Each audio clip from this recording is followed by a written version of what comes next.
My name is Theresa, and my people tell me I'm going to win the election.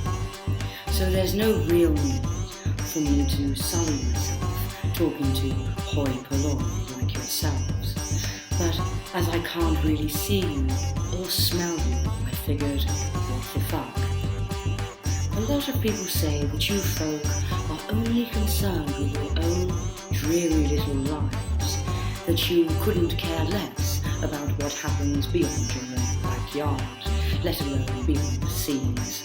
But I know that's not true. I know the British people care deeply about the peace and security of all of the world's peoples. And that's why I want to talk to you about what my party have achieved since we came into power in 2010.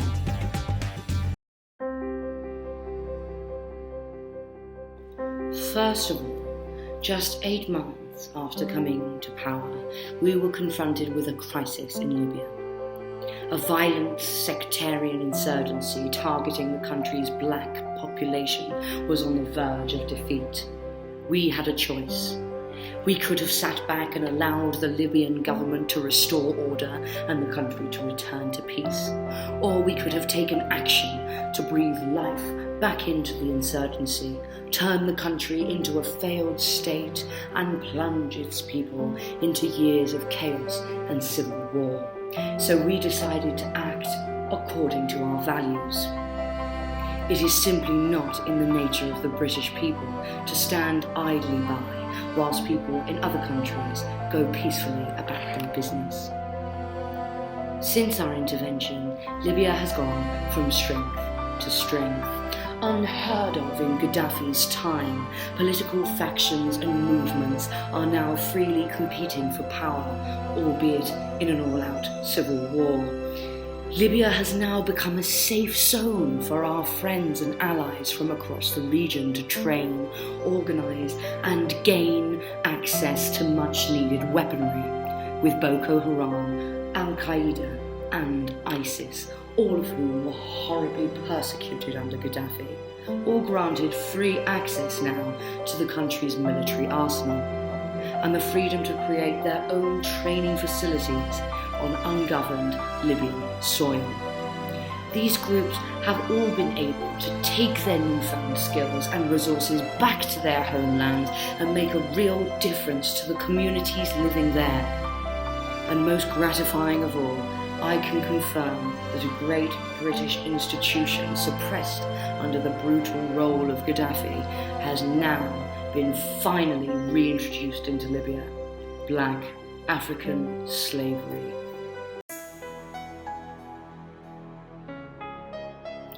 In Syria, we have been the proud sponsors of a violent rebellion, which quickly erupted into a full-blown war, which has killed 250,000 people. The British Empire was built on the values of divide and conquer, and today, with Syria's Christian population on the verge of extinction, we can proudly say that this great British tradition is alive and well under the Conservatives. There are those who say that allying with Al-Qaeda and laying the grounds for the rise of ISIS was somehow unwise. But I say to those people, get a haircut, buy a new suit, and fuck off back to La La Land.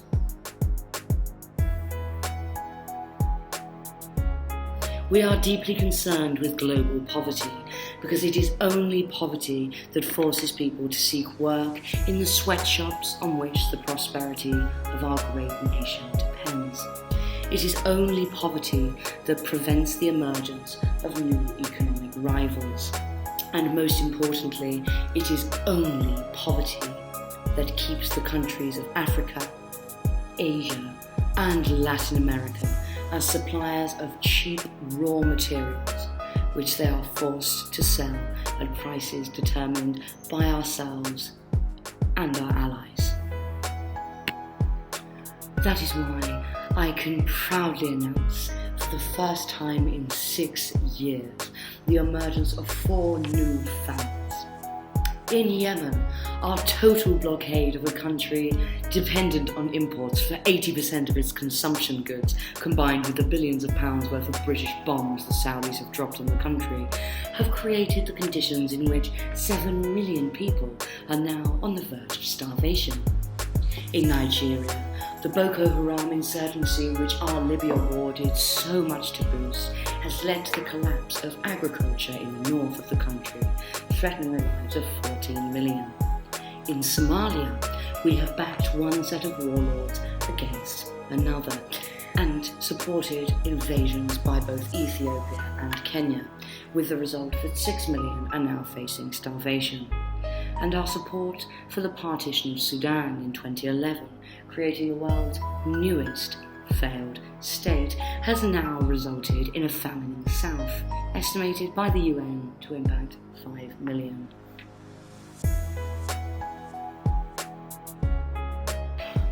And yet, whilst proud of the wars and famines we have instigated, we know it is not enough.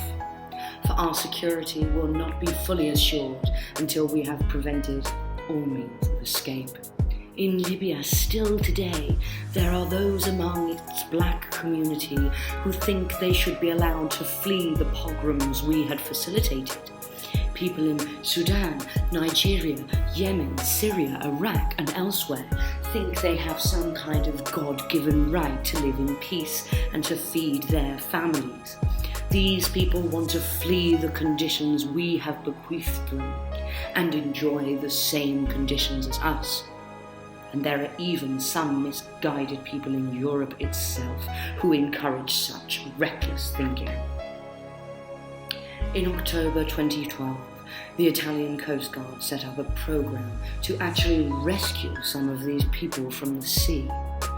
This was the height of irresponsibility. Our position was, let them drown, so we mounted a campaign to pressure the Italians to stop rescuing them. Eventually we prevailed, and in October 2013, the Italians abandoned their enterprise.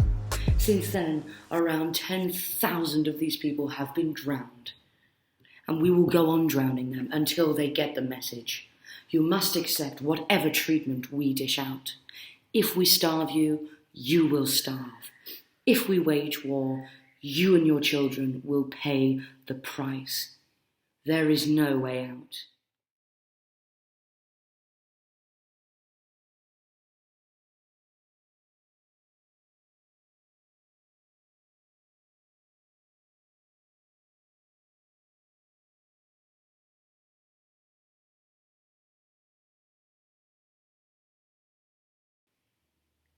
Vote Conservative.